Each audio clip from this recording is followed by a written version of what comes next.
I'm coming home to Rotoworld. I'm bringing Rotoworld back. We're bringing Rotoworld back, guys. Rotoworld's coming back. Cheers, bottoms up, many other drinking terms to you. My name is Matthew Berry. Welcome to the Fantasy Football Happy Hour with Matthew Berry. Jay Croucher is next to me. We're going to meet him in 1 second. But welcome. Jay, I just want to point out before we get started with anything else. So this is a set. It's a work in progress. Can you see all the way in the back? Like, you're like, oh, wow, Matthew's got his name in the title. It's so exciting. Like, is everything like that? And then, but like, look, they've got Cowboys. They've got stupid Cowboys in the back. Everyone knows I'm a Washington Commanders fan.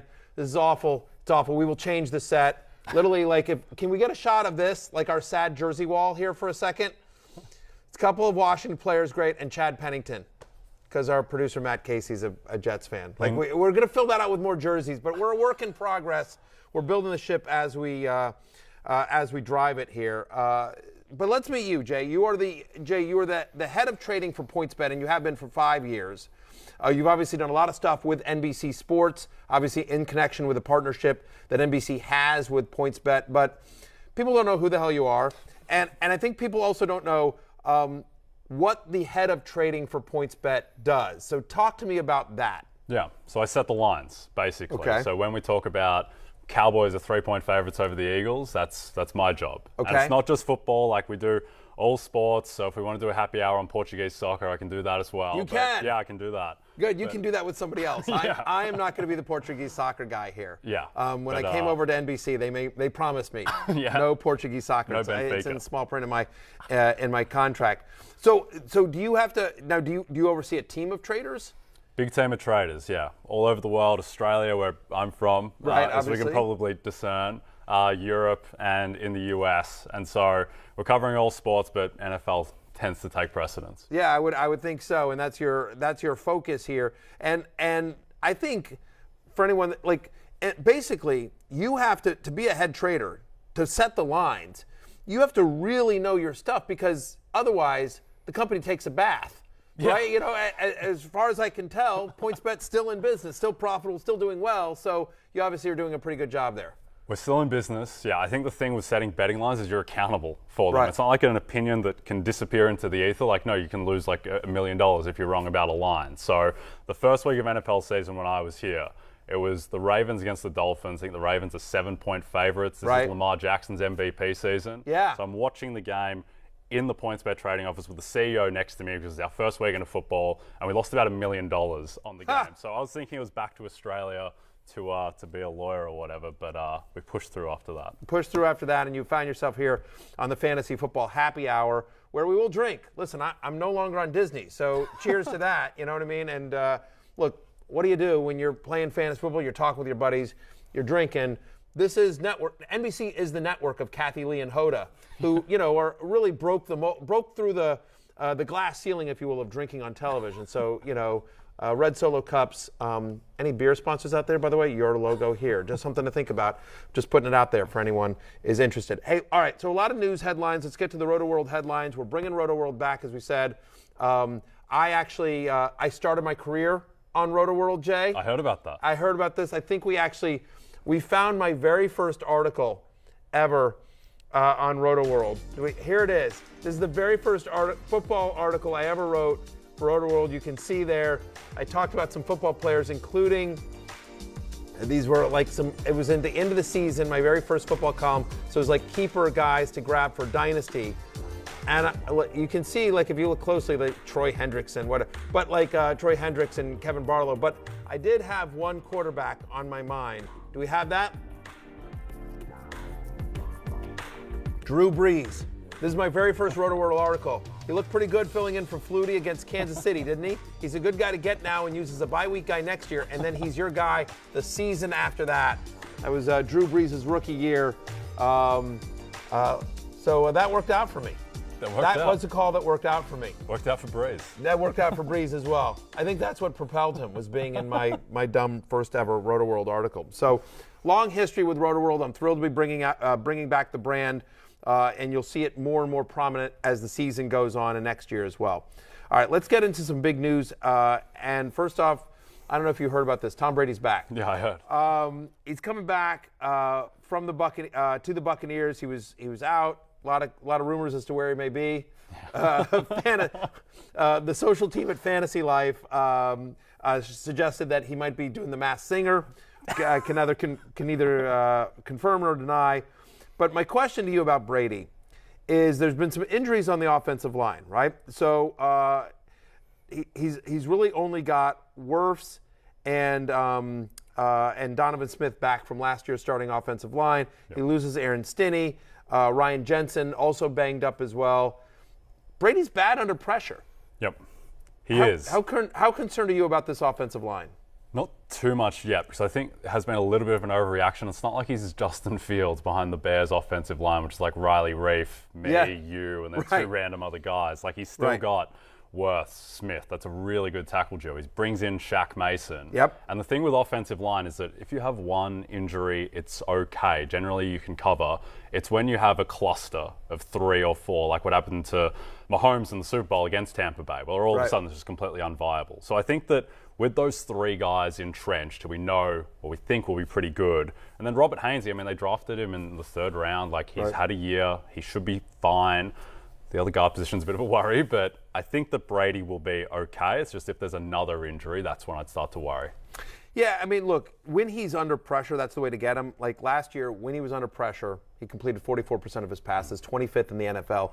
He's bad under pressure. Now, again, last year, he had the lowest sack rate among qualified quarterbacks. They kept him pretty clean. Yep. So I have him at QB5. I'm not moving him off that. It does make me think maybe there's 2 things that make me think. First off, it furthers my theory that Gronk is coming back sooner than later, because Gronk's a great blocking for all the Gronkness of it all, and he just did the Gronkcast. The fact is that Rob Gronkowski is actually a fantastic blocking tight end as well. So I feel like maybe Tom increases come on, Rob, get off the beach, put down the beer, let's go, get back here. We got to do this one more year. The other thing that I think is that's interesting here is the concerns are, does this offensive line, are the injuries to the offensive line concerning to you about Leonard Fournette? And for me, I think, because when you think about who else they have on that depth chart, they have Rachaad White, the rookie, they have Keyshawn Vaughn. Like, Fournette's not coming off the field because, again, he's going to want a veteran running back that's good in pass pro. So you've got 2 young rookies. I mean, Keyshawn Vaughn couldn't find the field last year. Like, they wouldn't let him on the field. So I think even if Fournette is slightly less efficient because it's not as great a offensive line, the volume is going to be insane here. Yep. Yeah, I think there's just something about Leonard Fournette where it just feels like he's destined to disappoint. Like, I always think of the guy who averaged, he was 3.3 yards per carry in Jacksonville one year. He was obviously taken as an extremely high draft pick. And so they didn't give him a 5th-year option. No, I mean, exactly. Jacksonville, he was done. the Jacksonville Jaguars, who are bad, were like, we're good to let you go. You're out, Leonard. We're out, Leonard. And it's only he resurrected his career in Tampa Bay. But you were saying, I interrupted you. Well, I think that, he's someone who really depends on a perfect context. I think Brady can, it's not great if he's getting pressured, but he can still subsist with what's still there on the offensive line. I would be more worried about what's going on at receiver, because Chris Godwin, we need to see what he looks like coming off the injury. We need to see what Julio Jones looks like. Training camp viral video is not great at this point, but then Mike Evans like Jimmy Butler in the NBA. He's always carrying something. Like, there's something always wrong with his hamstring, like Butler's knee. So he needs to be healthy. And if they are all fit, then it's an amazing offense, as it was last year. But something will get a little bit creaky. Yeah, a little bit. I feel like, Fournette is such a weapon in the passing game. 69 receptions. He was the 3rd best running back in terms of total receptions last year. And again, Brady likes to dump off the running back, and especially if he's getting more pressure, I think he'll dump it off. Look, I have Brady at QB5, but I think if you take him anywhere in that top 8, it's fine. He's not going to run. The passing volume will be insane. Again, I don't think Tom Brady came out of retirement to hand the ball off. Yeah. I think the volume should be there, again, even if he's not as efficient as he has been in previous years. He was the 3rd best quarterback in fantasy, so we're dinging him a little bit. Patrick Mahomes, newsflash, still looks like Patrick Mahomes. He's good, right? Yeah. It's really good.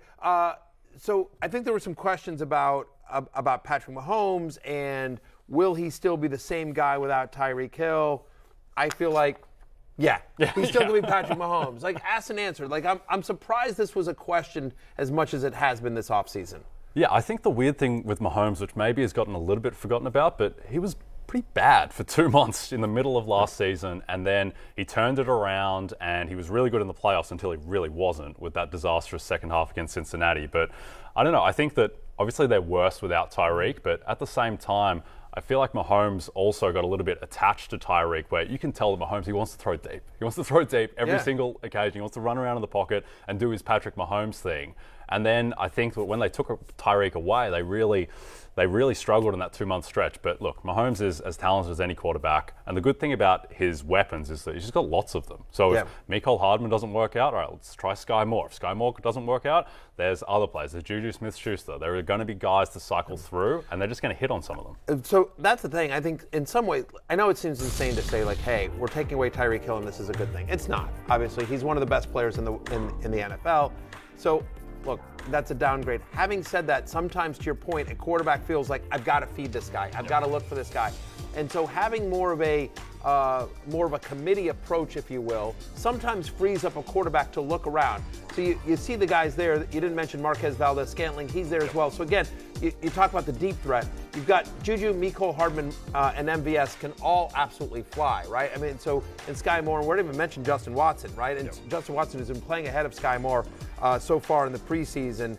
We'll talk about him a little bit, but I feel like Sky Moore, who's been like kind of a sexy sleeper, he's a guy that, to me, should be dropping. Like, we're going to do a risers and fallers segment coming up here in the show, and to me, he's a faller. Like, the question posed to us. So my producers give me questions, just so you guys know, like, because they're like, you're going to be drunk halfway through the show, Barry. So like, here's something to pay attention to. So the question our producers are asking us here, Jay, which Chiefs pass catcher is the best target at ADP? I like Juju Smith-Schuster. Make no mistake. I mean, Kelsey's currently going as tight end 1. He's 13th on Yahoo. I prefer more in the middle of the second round than at the end of the first round. I do think he's going to catch 100 balls this year. Like, I think Mahomes is always going to look for Kelsey. I'm not worried about the fact that he's 33. I think he's a genetic freak of nature. The rules don't apply with him. But you look at Juju Smith-Schuster, who's going 70th overall on Yahoo. Again, people forget how good Juju Smith-Schuster was those first couple of years in Pittsburgh. They only remember the slot receiver from the last 2 years with Big Ben, noodle arm Big Ben, and like they turned him into Ryan Switzer. They turned him into this they tried to turn him into like Julian Edelman, like a bad version of Julian Edelman. Like, everything's going to be close to the line of scrimmage. We're not going to give you any separation because, again, Ben just couldn't throw. But now he's got Mahomes. So Juju Smith-Schuster, who's still only like 25. Yeah. People forget that too, right? I mean, so I don't know. For me, I'm all in on Juju in an Andy Reid offense with Patrick Mahomes at quarterback, a young player who's going to play the slot but can line up outside, can do every route that you need. And to your point, if they do the too high safety thing again, and they're like, we're only going to give you the underneath stuff, Juju's going to eat. And if they start playing a man, Juju's fast enough to beat that. Yep. Yeah, I hate agreeing with you, but I think Juju is the guy. I think that, you look back at what he did his first 2 seasons, and then there are reasons why he wasn't good. He was injured, he's been constantly injured, and then Big Ben hasn't thrown anyone open for 5 years. And now we got Patrick Mahomes. So he's in that Allen Robinson zone of the guy who gets the quarterback now who can unlock so much of what he can do. So, yeah, I think Juju's the guy. Let's move on to the Buffalo Bills here. And I thought, listen, small sample size, of course, but big shock. Bills offense looks as good as advertised. One of the kind of big stories here in the preseason, Jay, since we've been gone, has been the rise of Isaiah McKenzie. I think a lot of people saw Emmanuel Sanders and Cole Beasley leave this team. They're like, okay, we all expect Gabe Davis to take a massive step forward. I love Gabriel Davis. I am at wide receiver 26. I am at 57 overall. Yep. Yahoo's going 69. So I'm all in on Gabriel Davis. And Isaiah McKenzie has sort of risen up as well. I think people thought, Jameis Crowder's going to be the Cole Beasley role. But no. When Josh Allen has been out there with the first-team offense, it has been Stephon Diggs, Gabe Davis, and in the slot, Isaiah McKenzie. So I want to talk real quickly about both these guys. First off, in terms of Gabriel Davis, I've made this point before. You and I've done a rehearsal show or two. Gabriel Davis, and I put this in my 100 Facts, which is available now on NBCSportsEdge.com. I'm a company man. 184 targets. Manuel Sanders and Cole Beasley leave 184 targets up for grabs. Last year, Gabriel Davis 98th in targets among wide receivers. 98th. Yeah, Like he had 11 different games where he ran less than 20 routes. Like he just wasn't on the field, and yet he was still, despite the fact that he was barely out there, top 5 in the NFL among wide receivers in end zone targets. When he was out there, Josh Allen was looking for him when he was in the end zone. He's had 5 games last year where he got 5 or more targets. He scored in 4 of them. Yep. And then, of course, we all saw the 4 touchdown game in the playoffs. So I want your thoughts on Gabe Davis, and also, are you interested in Isaiah McKenzie as a late-round flyer? As a late-round flyer, maybe to buy into some potential injury risk for Diggs and Davis. But no, I think that Davis, it's funny because it's become cool to swerve Gabriel Davis. Like, it's cool to kind of ride off the 201 yards and the 4 touchdowns. But Did you call me cool? Are you calling me cool? No. I'm saying that. I was going to say, because that would have been the first time in history. I think that with Davis, like people, they write off that game because they look at his season-long stats, but I mean, he didn't start. He wasn't starting. Sanders was starting, and Davis he's got so much scope. You know, all the advanced numbers love Davis, and I think that I don't think it's out of the world of possibility that he could outperform Stephon Diggs this year if everything goes right. I love that. By the way, 20 plus 2,500 to lead the NFL in receiving touchdowns. Yeah, I like that bet. I don't mind it. And look, the Bills, they're the Super Bowl favorite. Josh Allen's the MVP favorite. A lot of Bills love in the betting world. Yeah, and a lot of touchdowns. As well they should. I'm just saying he's a big red zone target. Yep. Obviously, they've got Dawson Knox there as well, but I think that's really interesting, and I do really like Isaiah McKenzie. Again, like he's playing all the snaps with Josh Allen. Super fast. He had that one huge game when he filled in for Cole Beasley. 184 targets up for grabs. Again, they're not all going to Gabriel Davis. Let's talk about the Bills' backfield here. I thought we actually got clarity here, and to me, it's Devin Singletary. Right? People are going to see, Zach Moss got the goal line carries and got the touchdowns, whatever, but he's playing with like the second team. When Josh Allen was on the field, Devin Singletary played every snap. Yep. To me, Devin Singletary is the guy. Like if you are looking for a running back here, like to me, if you're targeting the backfield of the Buffalo Bills, I don't know. I want Devin Singletary. I want no part of Zach Moss. He was, by the way, a healthy scratch. And I don't mind James Cook, by the way, is like in that J.D. McKissick, James White, third down, PPR kind of flex play. Yep. But that's about it. This is Devin Singletary's job. Yeah, I think so. And I mean, look, none of these guys are particularly inspiring just because of how pass heavy that Bills offense is. Like if you're looking at the Bills offense, it's Josh Allen and the receivers. But yeah, there's a lot of love for James Cook. His offensive rookie of the year odds have been shortening, but I think there's a number of rookie running backs in front of him in terms of the volume that they're going to get. And then, yeah, Singletary's the guy who's going to get the most carries, but you know, what's his ceiling? Can he get to like 1,000 yards and 10 touchdowns at best? Totally agree. And then, so we're on the same page there with the Bills. And by the way, I mean, again, Singletary isn't costing that much. Like, No. I'm not the biggest Devin Singletary fan, but I think because there's perceived unclarity in that backfield, he's actually a discount. And I'm telling you, it's the Devin Singletary show. We saw it towards the end of last year, and preseason seems to be specifically that as well. Breaking news into we need to name this bar. Like right now, it's into the happy hour, but you can't really call it the happy hour. We need to name this bar. We're looking for names for the bar. So, Sponsored tweet. names. By the way, also available your logo here, just so you know. Anyway, you see it here on your screen, but if you're listening audio-wise, breaking news into this unnamed bar just before we started. Baker Mayfield has been named the starter of the Carolina Panthers. Jay, this was expected. Yeah, not a big shock that Sam Darnold doesn't win the job. Right. I think, look, in terms of like setting lines in the preseason, like we don't really wait too much of the preseason. The only thing that was really going to shift lines was if the Panthers were dumb enough to make Sam Darnold their starting quarterback, in which case it would have shifted entirely against them. But Baker Mayfield, I think he was always going to be the guy. He's a lot better than Sam Darnold. I like Baker Mayfield to win comeback player of the year this year. Oh, what are the odds on that? Do you know that? Yeah, he's 10-1. 10-1 on comeback player of the year. And the Panthers are like 4-1 to make the playoffs. I think if Baker Mayfield leads them to the playoffs, then he just wins comeback player of the year. What's a better story than that as a comeback? It's pretty.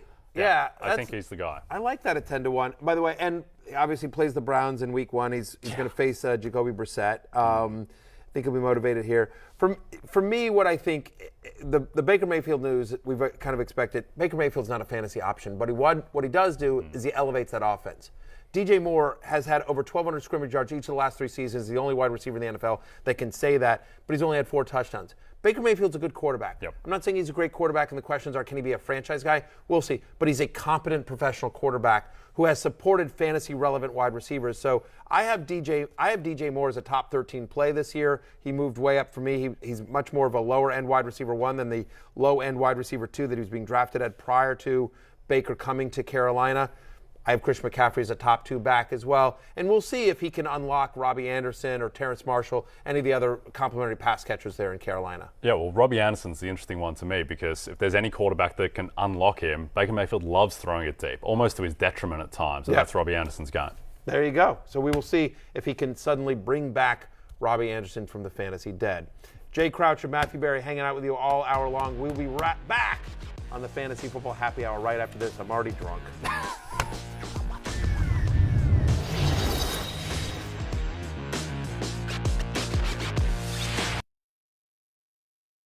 What I saw in Green Bay was Romeo Doubs, the 4th-round pick from Nevada, all over the field, getting tremendous respect from veteran defensive backs after catches. You know, going up to him and tapping his helmet, you know, fist bumping, whatever. And you can tell that the respect is there. They think that this guy is a big timer and is going to play a big role right away.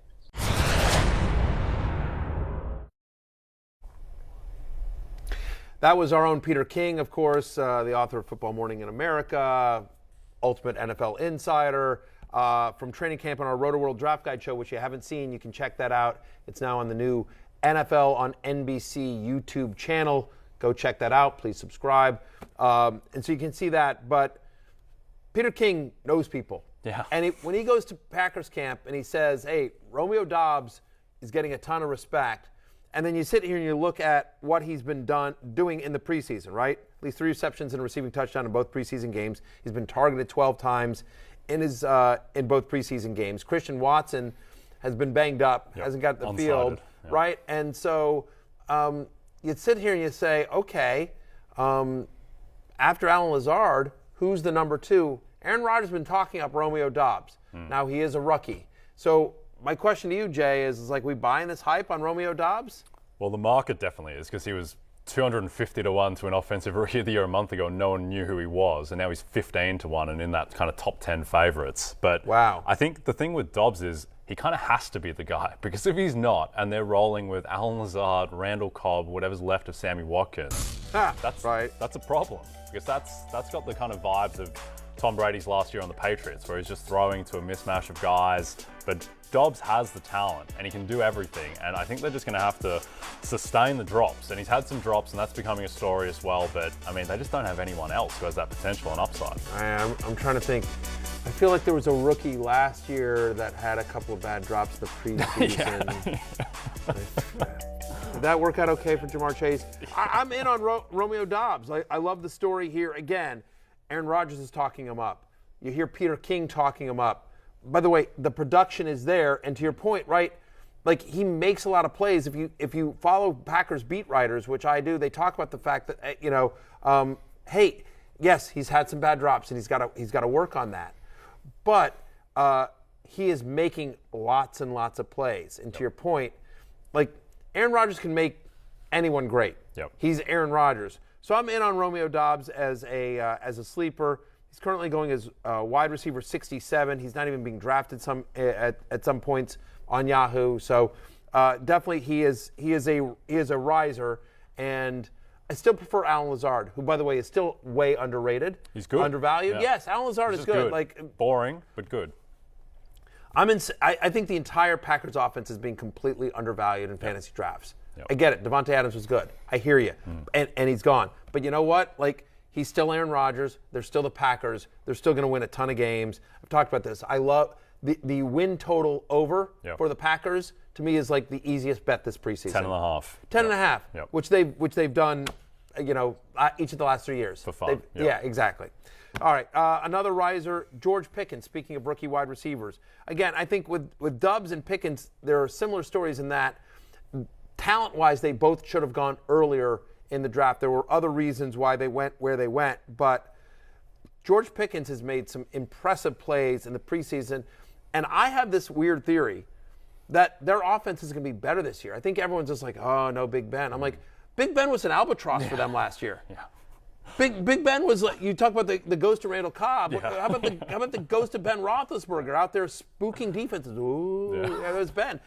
Just all respect to Ben, and he's a first ballot Hall of Famer, but he was bad. Yep. He was bad at football the last 2 years. Yep, he was. Mitch Trubisky is better now than Big Ben Roethlisberger, ghost of Ben Roethlisberger was the past 2 years. And the thing with Trubisky, if you don't like Pickens for other reasons, like he's got Deontay Johnson and Claypool and the offensive line is bad, that's fine, but I wouldn't use Mitch Trubisky as a reason to write off Pickens, because the thing with Trubisky is he can make all the throws. It's just he has a brain fade every 15 plays that it's just submarines your entire team. But in terms of racking up stats, I think George Pickens, he won't suffer from that. And by the way, Kenny Pickett has looked good in the preseason as well. I think if Trubisky has too many of those brain farts, it'll be Pickett there. And what it's looking like is to me, the anti-George Pickens argument is, to your point, is volume, right? Yep. So you've got Juju. You've got Deontay Johnson and Pickens on the outside. They're moving Chase Claypool to the slot, it looks like. And then you've also got Pat Freiermuth, who I like a lot. And Najee Harris obviously is involved in the passing game quite a bit. So that's the volume is the question. But this has been a pass-heavy offense last couple of years under Ben. And so was that Ben, or is that going to be more just that's how they're running their philosophy? I do think Pickens might be a little bit overdrafted, but as we're talking risers and fallers, absolutely something that needs to be on fantasy radars. I prefer him to Breece Hall or Chris Olave, who are other rookies that are more favorites, that are higher ranked favorites to win Rookie of the Year, and in some cases are getting more love. All right, let's talk about Brian Robinson here. Antonio, we're doing risers and fallers, so we're saying Brian Robinson's a riser. But Antonio Gibson's a faller, dude. Yeah. He's returning kicks. It's not good. I'm a Commanders fan, and I think the question has been, is this just trying to send a message to Antonio Gibson, or is this real? And I've talked to some sources. It's real. Yeah. This is real. I love Antonio Gibson. Do not draft him. Or draft him as Brian Robinson insurance. Yeah. I think this is going to be a three-headed monster, and I think Brian Robinson is going to be the head of it. They're still going to use Antonio Gibson, but where Antonio Gibson is currently going, which is running back 21 on Yahoo, that's way too high. He fumbled in the preseason opener. This is a guy who last year lost 6 fumbles, led the NFL among running backs in that stat. And I will tell you, just talking to people around the team, there is thoughts inside that team that just basically they feel like Antonio Gibson specifically lost them a couple of games last year with untimely fumbles in the red zone on the other team. And so Brian Robinson, who comes out of Alabama, find yourself somebody who looks at you the way Washington looks at Alabama players. They've got a lot of Crimson Tide there in the Commanders' locker room. This is a real thing. Yeah, and I think the thing with Antonio Gibson, he's a faller, and then the riser, it's not even Brian Robinson, it's just unnamed person next to Antonio Gibson, because that's how much he's falling. And I think Robinson is an interesting comparison to George Pickens in a way, because, production is all about ability and usage. And I think we know that George Pickens has the ability. It's just a matter of whether he gets the usage. I think we kind of know that Brian Robinson's getting the usage, just a matter of whether he's got the ability. He went pick 98. There, he seems to be more of a kind of bruiser, and he doesn't have to be Jonathan Taylor or anything, but do you think he's good enough to be able to really capitalize on the role? I do think he is, and I think they'll use him smartly. I'm a big fan of Scott Turner and the offensive scheme. They also brought back J.D. McKissick. So I think it's going to be a bit of a three-headed monster at running back, and I also think that offense will open up a lot more with Carson Wentz under center. They had to be conservative last couple of years because of limited quarterback play, right? So they had Tyler Heineke, who's a great story, but he's really a backup. Yeah. And prior to that, it was Alex Smith and Dwayne Haskins and Kyle Allen. And so Now with Carson Wentz, same with Baker Mayfield. Again, I'm not saying you want Carson Wentz in fantasy, but he's a professional quarterback who can make all the throws. And to Terry McLaurin, and they're getting Logan Thomas back, and they've added Jahan Dotson, who's another riser, by the way. He's having a great camp. Him over Curtis Samuel, by the way, just letting you know there. They love Dotson. And so this is going to be a much more wide open offense, I think, than the conservative one we've seen the last couple of years. So I don't know that I would want to go into a season with Brian Robinson as a starting running back for me, but as a sleeper, he's absolutely worth taking. And considering their current ADPs, Antonio Gibson is a fade at the moment. Brian Robinson is very much worth a flyer. Dameon Pierce, speaking of another riser, Pierce didn't play last week, and I think it feels like in the second preseason game, because you feel like, does that mean he's got the running back one job wrapped up already? We saw Mike Florio tweet that exact thing, and I think that's what it means. I would hope so, given his competition. I mean, Marlon Mack and Rex Burkhead, not the most intimidating threats at this point. And I think the thing with Pierce, who also another guy who's offensive rookie of the year odds, plummeted. Again, 100-1, no one knew who he was a month ago. Now he's shorter than 20-1. So Pierce is a guy where I think the worry for him is that, how good can you be being a running back on the team that's projected to be one of the 3 worst teams in the league? I would kind of caution a little bit against that because, Saquon Barkley had a pretty good rookie year on the Giants, who I think went 5-11, Pat Shurmur era. So Dameon Pierce, I don't think he's going to be Saquon Barkley rookie year, but I think that he can get enough stats to outperform his ADP certainly. Yeah, and I think when they get in close, they'll want to run. By the way, he's plus 1,700 to win Offensive Rookie of the Year. I also think that's an interesting bet. Yeah, sure. Breece Hall is the favorite among the running backs. But after that, there's not really. And I think Breece Hall is a fade. I get the talent of Breece Hall. I like him, but that's a bad offensive line that got worse when Mekhi Becton got hurt, right? And by the way, look at the usage so far in the preseason. Him and Michael Carter are based. That's a San Francisco coaching staff. They want to use multiple running backs. Everyone thinking that because of the draft capital, Breece Hall is going to be the guy. Michael Carter is not going away. They're going to use Michael Carter. Michael Carter, he's a much bigger threat as well than Marlon Mack or Rex Burkhead. 1,000%. So we're all in on Dameon Pierce. He's currently going as running back 39, 121st overall on Yahoo. So I think that's about right in the mid 30 ranges. But when my updated rankings come out, he will be higher. Let's get into the fallers and where are you on Treylin Brooks? My thing with Treylin Brooks is that, so in the first preseason game, Malik Willis, who takes 80 seconds to throw the ball, he had Treylin Brooks wide open for a 50-yard bomb and just didn't see him. And if Treylin Brooks just gets that pass and catches it, do we think about it completely differently in the preseason? I know it's a problem that he was playing in the fourth quarter of games and stuff, but look, I think that it's probably gone a little bit too far on Treylin Brooks. And the thing with him is that it's kind of similar to the Romeo Doubs thing, but even to more of an extent where if he's not the guy, then who's the guy? Like Robert Woods coming off an ACL. Treylin Brooks was drafted to fill the A.J. Brown role, and I think he needs to get run almost immediately. I think so. Look, four targets in the first 2 preseason games. I will say that I'm in on Robert Woods. Looks healthy. He's going to be the number 1 guy there. We know that offense can support at least one fantasy-relevant pass catcher here. Remember, they also signed Austin Hooper, who's a very and you don't sign Austin Hooper to block. You know what I'm saying? Like if you're bringing in Austin Hooper, you're expecting him to catch passes. And so I actually, if I'm drafting a Titans wide receiver, give me Robert Woods. But I do think the hate on Treylin Brooks has gone too far. I will say, though, it is certainly concerning. He is absolutely falling. He is currently going as wide receiver 61. I am at wide receiver 52. So, he's fallen a little bit too far. But I'm outside my top 50, right? So it's a flyer. He is a late round flyer. You know what's great about having your own show, Jay? Here we go. Yeah.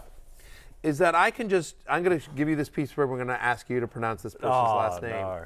I don't have to do it. I can just make you do it. Yeah, I believe it's pronounced Albert O. Yeah. Albert O. Yeah, I believe Albert O. I apologize to Albert O. I always butcher it, and I figure I'd rather just bail on it and then butcher it. Abweg Burnham. No, it's anyway. Apologies to Albert O. Sounds in Australia. But at any rate, here's another guy that was playing every single, playing with a third team, playing with a second team. Like, he was rotating in with Eric Saubert and Eric Tomlinson, the other Broncos tight ends. Like, this is a guy that was thought to be a very trendy sleeper tight end with Russell Wilson coming to play quarterback for the Denver Broncos. I'm out. He was playing in the fourth quarter. Yeah. Like, when you play in the fourth quarter, they don't care about you. No. That's the special teamers. Yeah. And Nathaniel Hackett said he needed reps, and that's why he played. But, like, when he needs reps, that's also not a good sign. You're seeing him in practice. That was the thing, saying he needs reps. Like, the season starts in 2 weeks. Is he going to have enough reps by then? Because he's not going to get the practice reps in week 1 against the Seahawks with Russell Wilson at quarterback. So, yeah, I think he's a big fade. Another follower is Ken Walker through no fault of his own. He's dealing with a hernia injury. Pete Carroll didn't reveal too much about the procedure. I will say, though, that Pete Carroll wasn't, like, super enthusiastic about it. The only reason I bring that up is, like, Pete Carroll's super enthusiastic about everything. Yeah, breakfast, lunch, dinner, all his players. Like, every injury. Yeah. Like, Pete Carroll is the guy, I'm older than you, but, like, do you ever see, you ever see the Monty Python movie, like, where it's just like, it's just a flesh wound, right? Your arm's cut off. It's just a flesh wound, right? Like, literally that's Pete Carroll. Yeah. Like, Guy could walk in with both arms cut off. It's flesh wound. He'll be out there Saturday. Yeah, he can block. So the fact that he wasn't, like, super enthusiastic about Ken Walker gives me a little bit of pause. They say he's expected to be ready to go week 1. I feel like he won't be.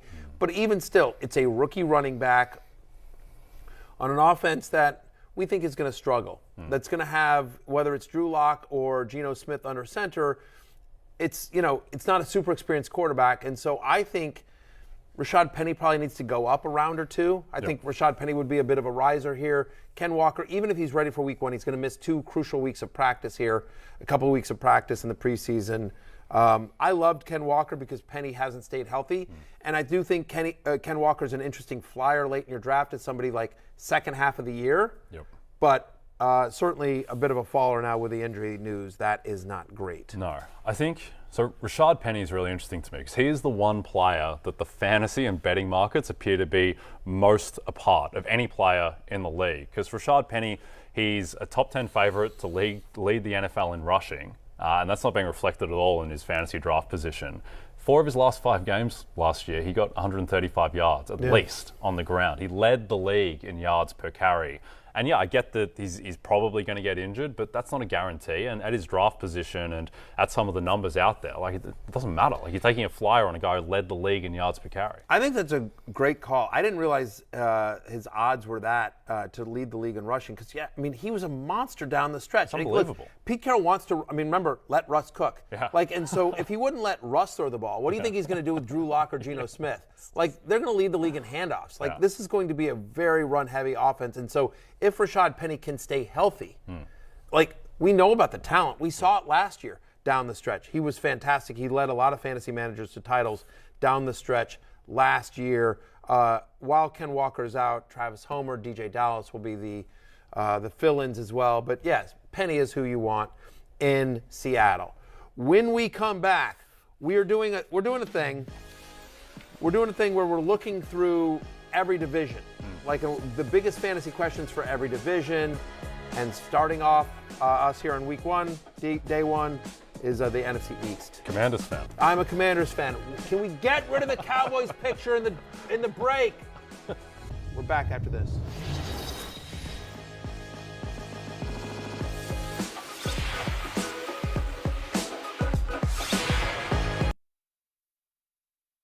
I just don't see, if Ezekiel Elliott is healthy, that locker room, that Mike McCarthy, because Jerry Jones is all about that team, right? Yeah. That team all runs through. I don't see Jerry coming down and saying, Zeke, you carry Tony's lunch.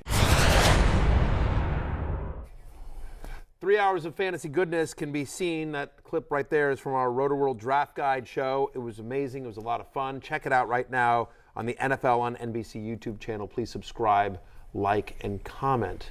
That's what all my kids say. I have 10-year-old daughters, and they watch tons of YouTube, and so like every influencer on YouTube is like, please like, subscribe, and comment. Yeah. And so my daughters, who have no followers or even a YouTube channel, but they'll make like little videos on their phone and blah blah blah blah blah blah, and they're talking about our dog or something like that. Please like, subscribe, and comment. I'm like, to what? To your phone? Like they have no. Anyway, that's my daughters. But yes, we do actually have a channel, the NFL on NBC YouTube channel. We just started it. Please like, subscribe, and comment.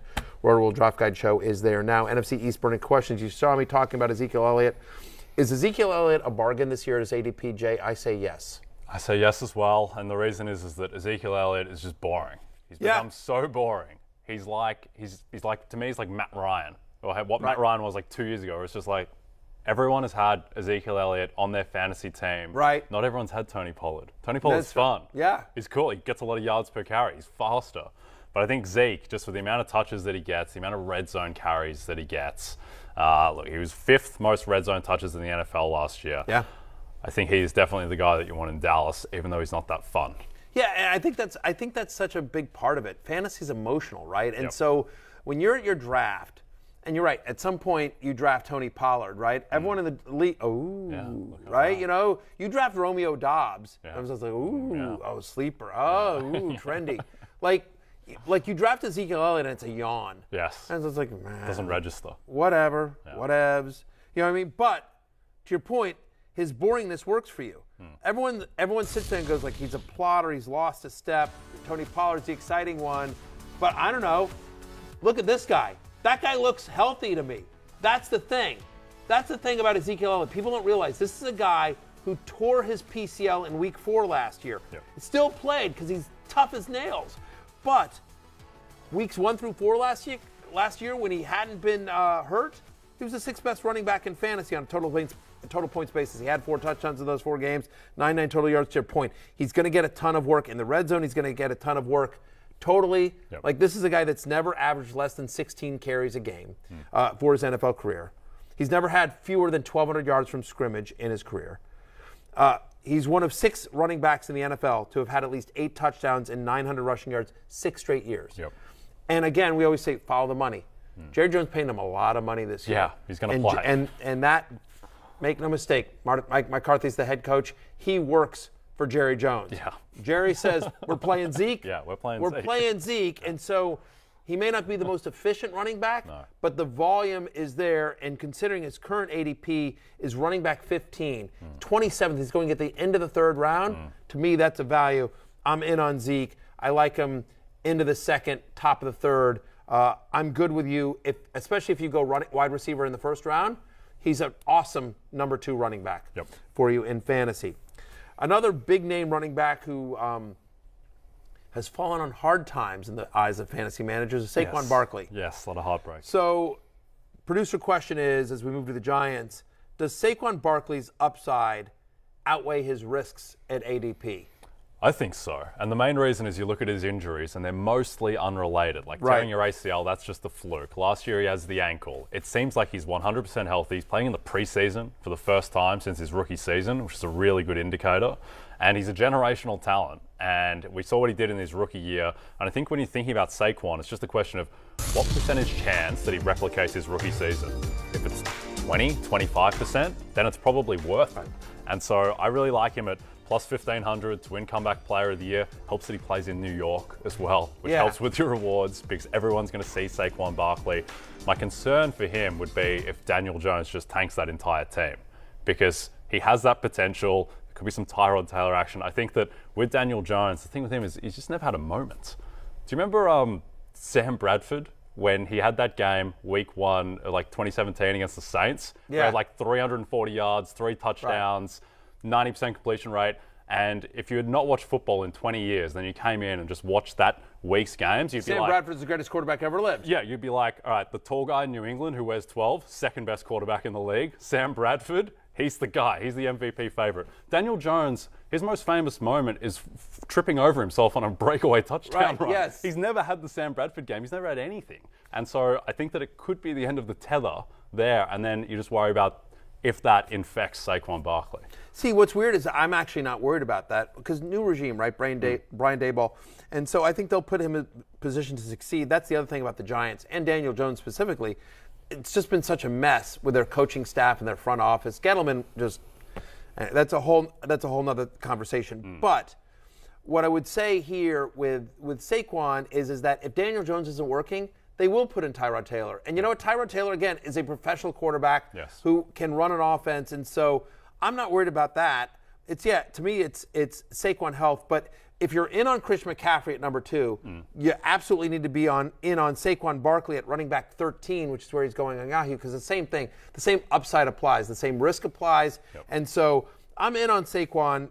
Again, I'm not sure I'm in on him at plus 1,500 to win comeback player of the year because, to your point, if Baker leads the Panthers to the playoffs, the Giants aren't going to the playoffs this year. No, probably not. Right. I think with Saquon, he's a big name star in a big name market. Yeah. Okay. So anyway, we're going to move on to the Eagles here. Beyond Jalen Hurts and A.J. Brown, who are you targeting on this offense? For me, the answer is no one. I don't mind. No, listen. I don't mind Devontae Smith where he's going. I don't mind. Dallas Goedert is fine. There are other tight ends in that range that I prefer more than Dallas Goedert because it's still going to be a run-heavy offense. I want no part of the running backs. Miles Sanders will be better than he was last year. Like, he's not going to go scoreless again this year. But, again, I love Jalen Hurts, and so he's always a threat to take goal line touches away. They do want to use a committee there with Kenneth Gainwell and Boston Scott. And so, Miles Sanders ADP at running back 28, okay, fine. It's not inspiring. It's fine, but it's not inspiring. I think the problem with 130 rush attempts last year, 0 touchdowns. And he'll get some touchdowns this year just by accident. But Miles Sanders is going in the same range as like Rashad Penny. I'd much rather have Rashad Penny and take that upside. 1,000%. But of the other guys, the non-AJ Brown skill position play, I think Dallas Goedert is the most interesting one, just because for efficiency last year, he was, in terms of per route run, he was averaging more yards than any other tight end in the league. The 2 guys behind him, George Kittle and Mark Andrews. So pretty good company. So 100%. I think that he has potentially has more upside.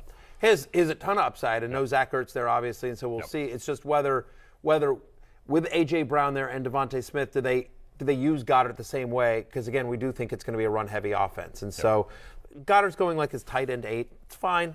It's fine. He's not anyone I'm targeting, but if I wind up with him as my starting tight end, I'm good with it. Let's move to the Washington Commanders. Hail the Commanders. Hail victory. Can Terry McLaurin thrive with Carson Wentz as his quarterback? Thrive is an aggressive word. It's a really, really positive word. Yes. The answer is yes. I think this is my show. The answer is yes. With Wentz, we talk about emotion affecting decisions, like with Ezekiel Elliott being boring. Carson Wentz has such a stench around him because of how he exited Philadelphia and Indianapolis and what he did in those last 2 games last season. Come on, look at this. Like, he's running with no defenders and he catches the ball. Everyone looks like the second guy. Right, exactly. How good does he look right here in this one video of him running a route with absolutely no defenders around him and catching the ball? But look, you've been saying it a lot. Carson Wentz, he's a professional quarterback. 27 touchdowns, 7 interceptions. Last year. It's just he ended the season so badly. That's what everyone remembers. People don't think about the headline stats, which were largely fine. Terry McLaurin got paid in the offseason, and there's a reason why. He is one of the best wide receivers in the NFL, 130 targets in consecutive seasons. One of only 6 wide receivers that can say it. One of only 9 wide receivers to have at least 1,000 receiving yards in consecutive seasons. Again, look at who his quarterbacks have been. Taylor Heineke, right? Dwayne Haskins, Kyle Allen, Alex Smith. Carson Wentz is the best quarterback Terry McLaurin has ever played with, and it's not close. And so, as you see here on your screen, he's caught passes from Colt McCoy and Garrett Gilbert, Case Keenum, in addition to the aforementioned Kyle Allen, Dwayne Haskins, and Taylor Heineke. Has it been fun being a Commanders fan since 2019? It hasn't been fun being a Commanders fan in the last 20 years, to be honest with you. But that's a rant for another day. I just feel like he's still going to. They have more weapons that they have to pay attention to, and so maybe targets go down slightly, but they're going to be a lot more efficient. Think about Michael Pittman, who had 129 targets last year. Over 1,000 receiving yards, 6 receiving touchdowns, right? So I just think Michael Pittman, who was a top 20 wide receiver under Carson Wentz last year and sort of a coming out party, and I think as much as I like Pittman, I think McLaurin's a better wide receiver, and I think he will get targeted more than Pittman did last year. I think Indy was much more run heavy than Washington will be this year. That's what I was going to say. Antonio Gibson plus Brian Robinson doesn't equal Jonathan Taylor. This is factually correct. When we come back, my fantasy football ride or die. You guys have been waiting all offseason for it. Or maybe you haven't. Maybe you've just ignored. Maybe you moved on with your lives. I'm not on ESPN anymore, so you're like, where's Barry? But whatever. Either way, fantasy ride or die, next segment when we return.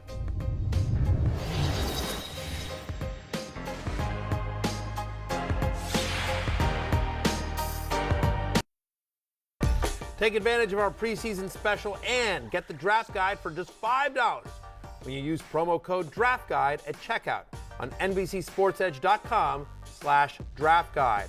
Draft guide, by the way, all one word when you're using it. I should not do shots before the show. Draft guide, all one Draft word. guide, which it is. At checkout. By the English language. Yes. Yeah. Anyway, just so you know, Rotoworld Fantasy Football Draft Guide now available. Promo code draft guide. Get it for just $5. Jay Croucher here with me, Matthew Barry, on the Fantasy Football Happy Hour, the debut episode. Do you think we get a second? I think so. Do we get invited back tomorrow? Yeah, short odds, like minus 500. Fair enough. Yeah. I think that's right. I don't know if they'll give us more jerseys. I think they're like, you haven't earned anything more than the Pennington jersey. I don't understand the Pennington jersey because you're a Commanders fan. Chad Petty doesn't really inspire fantasy football chat because of his dynamic rushing threat and everything. Does not. Speaking of rushing threat, time for my fantasy football ride or die. I've done this for a number of years here. Last year, Austin Eckler was my fantasy football ride or die. Worked out.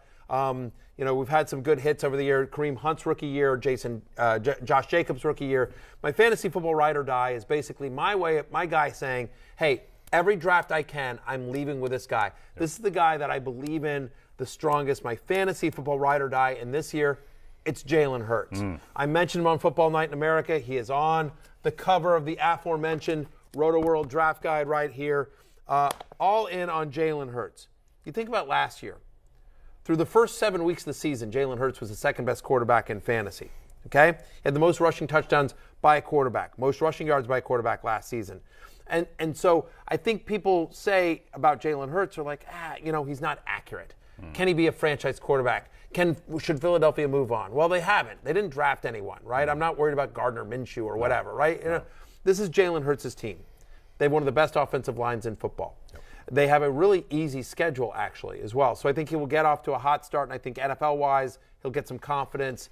Philadelphia sports radio callers will stop calling for him to be benched. I look at another quarterback who early in his career was saying, we know about the athleticism and the rushing ability, but what about the accuracy? And that's Josh Allen. So Josh Allen, in his second year, his second season of the NFL, if you compare Josh Allen's second season of his NFL to Jalen Hurts' second season, right? Yep. Which was last year. Jalen Hurts coming out of his second season. Jalen Hurts, better completion percentage, more passing yards, more rushing yards, same touchdown rate per game, same interception rate. Yep. What did they do in year 3? They gave Josh Allen, Stephon Diggs, he became the number one quarterback in fantasy. What did they do for Jalen Hurts going into year 3? They give him A.J. Brown, a close personal friend in addition to being an elite fantasy wide receiver. Jalen Hurts is my fantasy football ride or die. Let's go. Let's ride. Yeah, I like it. And I like buying into the Eagles in general. Yeah. And it's really, obviously they made the upgrades, but then it's also just about the schedule. They start with the Lions, and then it's like they play the Lions 16 more times. Like, it's just, there is so much on that schedule for him to eat against. I like the Eagles at plus 1,500 to get the 1 seed. I don't think they're going to be the best team in the NFC, but I think they have a really good chance to be the best record in the NFC just because of the division and the schedule. And, yeah, Jalen Hurts, he's got all the upside in the world. He was going as QB8. Since I've started talking him up, he's now up to QB7. I have him at QB4, and I have him higher in the overall ranks as well. And I think range of outcomes is number one quarterback in fantasy. He's my fantasy football ride or die. I know you've got a ride or die for this year as well. Yeah, can I do one? Yeah. All right. So my guy, similar rushing threat, he's a bit faster than your guy. Yep. Lamar Jackson. He is faster than my guy. Look, I think people have kind of moved on a little bit too quickly from Lamar Jackson being like a top 7 quarterback in the league. And I still think it's not that long ago that he won a unanimous MVP. I still think he's the Stephen Curry of football. I still think he is the guy who bends defenses in the most unique way. People are worried about their lack of receivers. I'm not. You've got Mark Andrews, who might be the best tight end in the league. I think Rashad Bateman is going to be really good.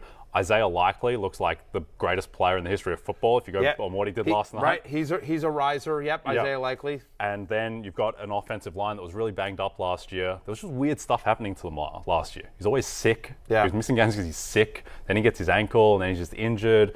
The whole team is banged up. I think that this year, with that division as well, the Browns they're not going to be a threat without Deshaun Watson. I think that he has a really good chance to win the division with the Ravens, to win MVP. He's 20-1 to win MVP. Okay. He's also, what I like even more, 20-1 to win Offensive Player of the Year. Because he's probably going to throw some picks and get some fumbles, which hurts you for MVP, but he has a chance to get 5,000 yards of total offense. He was on pace for 4,000 yards passing, over 1,000 yards rushing. So I think that Lamar Jackson will be the guy. I like the call here. Obviously, I have Hurts higher, but I think Jackson has a monster year. He played 11 full games last year, 21.7 fantasy points per game in those games. He would have been the 4th best quarterback in fantasy on a points per game basis last year. That is our debut show for Jay Croucher. I am Matthew Berry. Listen, you don't have to go home, but you can't stay here. We will be back tomorrow if they haven't canceled us. Thanks so much. Have a drink. Cheers. Peace out.